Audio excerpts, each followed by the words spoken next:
जब सूर्य ऊपर है तभी आपको खाना है।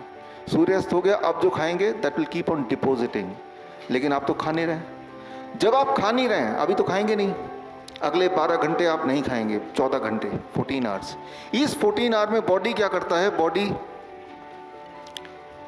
ये जो ट्यूमर ऑलरेडी बना है, ट्यूमर के अंदर ट्यूमर को तोड़ता है, उसके अंदर से न्यूट्रिशन लेके पूरे बॉडी में डिस्ट्रीब्यूट करता है।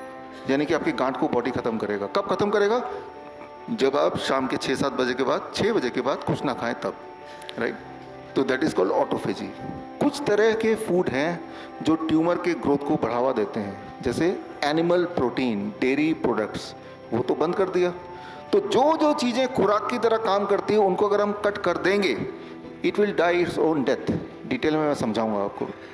तो कहीं भी अगर किसी का भी कोई ट्यूमर है, कोई सिस्ट है, तो उसको छेड़ना नहीं है। छेड़ना बिल्कुल नहीं है, छेड़ेंगे तो वो फैलेगा, राइट? छेड़ना बिल्कुल नहीं है। तो करना क्या है? डोंट ईट आफ्टर 6 PM और after 7 PM, that is the first thing.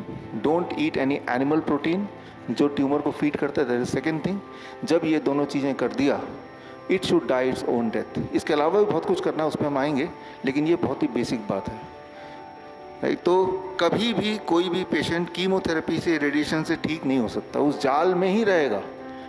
आप ये काट दिया तो 6 महीने के लिए आपको लगा कि ठीक हो गए, क्योंकि दिखाई नहीं दे रहा, लेकिन वो कुछ दिनों की बात है, दोबारा आना ही आना है। और अगली बार जब आएगा वो पिछली बार से ज़्यादा स्पीड से आएगा, एवरी सिंगल टाइम, राइट? तो वो जो दिखा अब तो कुछ है नहीं, ख़त्म हो गया होगा, लेकिन वो टेम्पररी है, ये समझना होगा। अच्छा, नंदा पी सूर्य, आप है ना? बैठी। मसूड़ों की बायोप्सी कराने बोला है, नहीं की है। हाँ ठीक है। देखिए, जब भी कभी भी कोई जख्म है, जो जख्म भर नहीं रहा है, तो डॉक्टर बोलेगा हो सकता है कैंसर हो।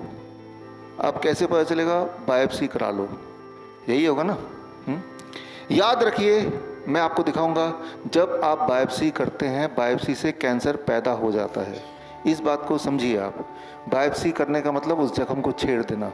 छेड़ेंगे तो कैंसर बन जाएगा, वो नहीं भी होगा तो ही बन जाएगा। तो करना क्या होगा? वेरी सिंपल, एक एक्सपेरिमेंट। इस तरह के सवाल ना काफ़ी सारे हैं, तो एक एक्सपेरिमेंट यहाँ से दे रहा हूँ मैं।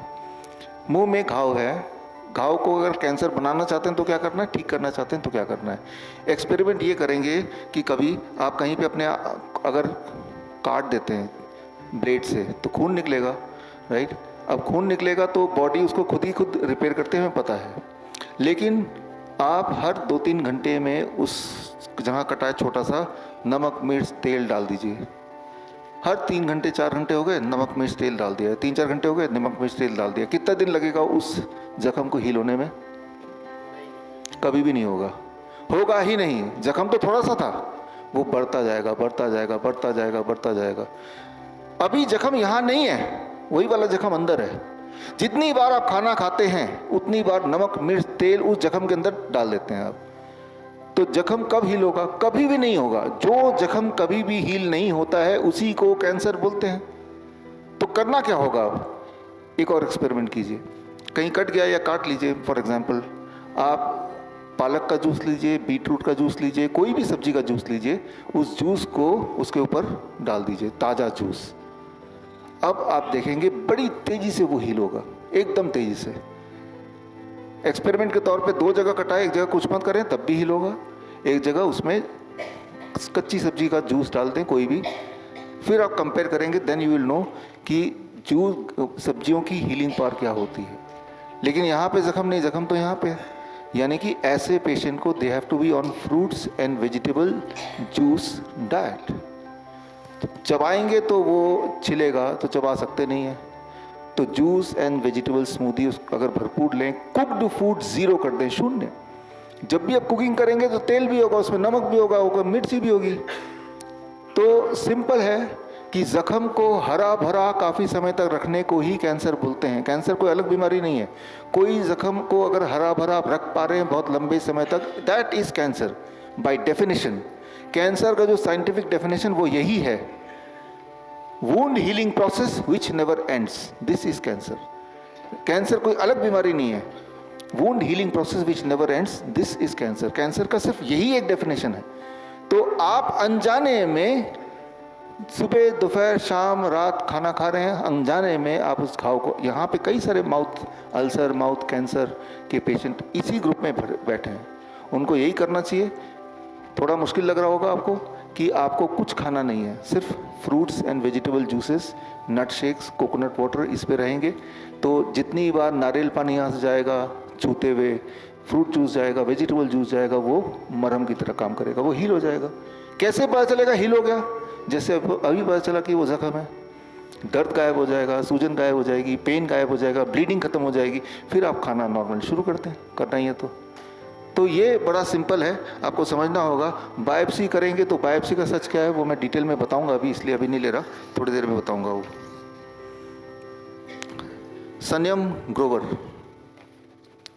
in diabetes type 1 condition, how can the pancreas start making the and releasing the insulin by itself without the use of injecting daily shots, है ना।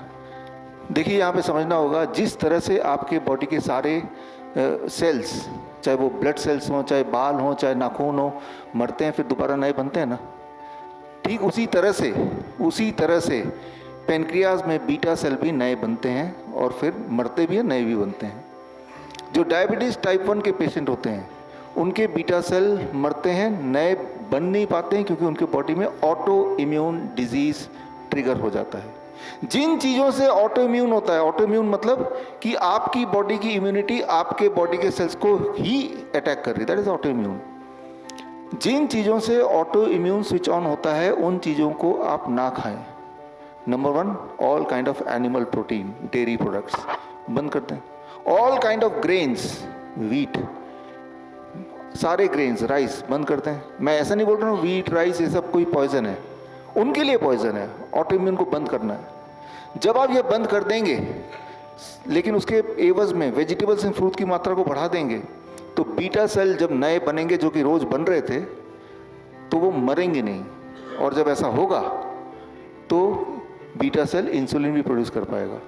हमारे बहुत सारे पेशेंट्स हैं, बहुत सारे टाइप 1 पेशेंट जिनको इंसुलिन की ज़रूरत नहीं पड़ती। आप यहाँ भी टाइप 1 पेशेंट है, कल तक देखते हैं कि उनको इंसुलिन की ज़रूरत पड़ी कि नहीं पड़ी।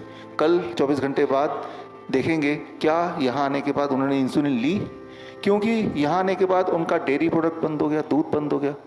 उनका हम गेहूँ भी बंद कर देते हैं, गेहूँ की जगह 0 ग्रेन आटे की रोटी खिलाते हैं। रोटी खिलाते हैं लेकिन उसमें अन्न नहीं होता है। तो जब हमने ये बंद कर दिया तो बॉडी का बनाया हुआ बीटा सेल अब मरेगा नहीं तो इंसुलिन बनाएगा। कैसे पता चलेगा? उनका ब्लड शुगर नॉर्मल रहेगा बिना इंसुलिन के। क्या ये हो सकता है? ये हो रहा है, कल तक वेट कीजिए, ठीक है, कल आएंगे और डिटेल बात करेंगे इस बारे पे। विजय कुमार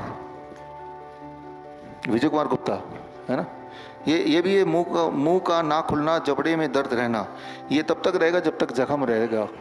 आपकी हड्डियां टूट जाती हैं तो क्या करते हैं आप? उसको रेस्ट देते हैं ना, काफ़ी सारा, 2-2 महीने 6-6 महीने भी रेस्ट देते हैं। हड्डियाँ जब टूट जाती है प्लास्टर लगा के रख देते हैं। ठीक उसी तरह से कहीं भी जख्म हो वहाँ पे रेस्ट देना है। या प्लीज़,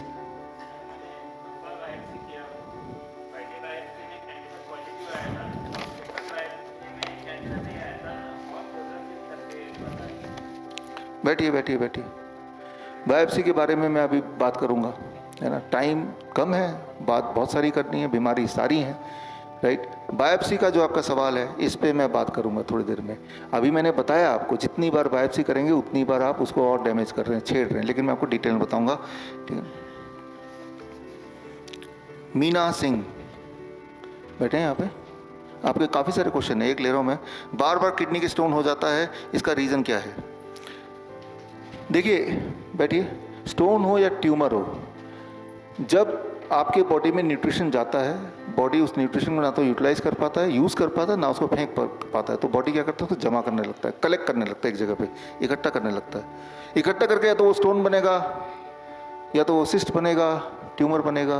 तो स्टोन को अगर आप तोड़ेंगे, उसको आप देखेंगे माइक्रोस्कोप से, उसके अंदर विटामिन होगा, मिनरल होगा, उसके अंदर कार्बोहाइड्रेट होंगे, वो पूरा न्यूट्रिशन का एक खजाना होगा। राइट।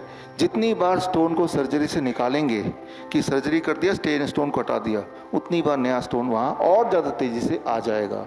क्योंकि स्टोन को बनने का जो बेसिक कारण है, उस कारण को नहीं हटाया आपने। पत्ता क्यों बन रहा है? क्योंकि नीचे से ऊर्जा आ रही है। यहाँ पे एक बर्फी रख दूंगा, कुछ देर बाद क्या आएगा? चिड़ियाँ। मैं आपको बंदूक दे दूंगा, सारी चींटियों को मार डालिए, कितना गोलियाँ चाहिए होंगे आपको? राइट। जितनी गोलियां भी खत्म हो जाएंगी और चींटियां आ जाएंगी। क्योंकि जो कारण है चींटियां आने का, वो कारण नहीं हटा रहे हैं हम। कारण क्या है? वो बर्फी। बर्फी को हटा देंगे, कल आएंगे चींटियां मिलेंगी यहाँ पे? नहीं ना, राइट। तो स्टोन बन क्यों रहा है? मैं वही बोल रहा हूँ जो सुबह बताया आपको। 3 नियम याद रखिए। Time as medicine, don't eat after 6 PM। Food as medicine, जो DIP डाइट, 0 वोल्ट, धरती से कनेक्ट हो जाए। जब ये तीनों एक साथ करते हैं तो मान लीजिए कि वो बर्फी आपने हटा दिया, वो स्टोन दोबारा नहीं बनेगा। और जो बचा हुआ स्टोन ऑलरेडी है वो धीरे धीरे डिसॉल्व होगा। धीरे धीरे मतलब 3-4 महीने में। छोटे मोटे स्टोन बॉडी में होना कोई बड़ी बात नहीं है, याद रखिए। स्टोन अगर मैं अपना अल्ट्रासाउंड कराऊंगा तो मुझे भी स्टोन मिल ही सकता है। जिस तरह से आपके घर में इस वक्त बज रहे हैं 7:30, कोई अभी घर में जाएगा आपके, ये कूड़ादान है सबके घर में, कूड़ेदान में कूड़ा भरा मिलेगा कि खाली मिलेगा? भरा मिलेगा, राइट। लेकिन कल सुबह जो कूड़ा वाला आके ले जाएगा, उसके बाद इंस्पेक्शन करेंगे तो खाली भी मिलेगा। एक साइकिल है आपका, आपको पता है रात तक भर जाएगा, सुबह तक कोई ले जाएगा उसको। ये रोज होता है अपने आप ही, राइट। ठीक उसी तरह से हमारे बॉडी में स्टोन बनता है, फिर बॉडी डिसॉल्व करता है, बनता है, डिसॉल्व करता है। तो स्टोन का होना अपने आप में बीमारी नहीं है।